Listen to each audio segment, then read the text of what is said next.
একবার একটি ছোট গ্রামে এক বৃদ্ধ ব্যক্তি ছিলেন যিনি জীবনের শেষ প্রান্তে ছিলেন।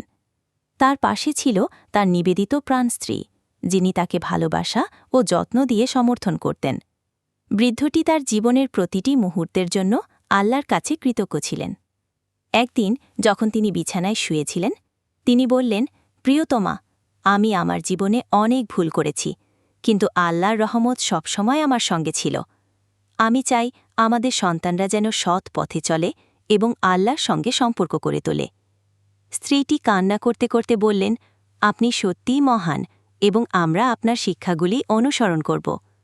বৃদ্ধটির শেষ নিঃশ্বাস ত্যাগ করার আগে তিনি একটি প্রার্থনা করলেন, হে আল্লাহ, আমাকে ও আমার পরিবারের সকলকে ক্ষমা করুন।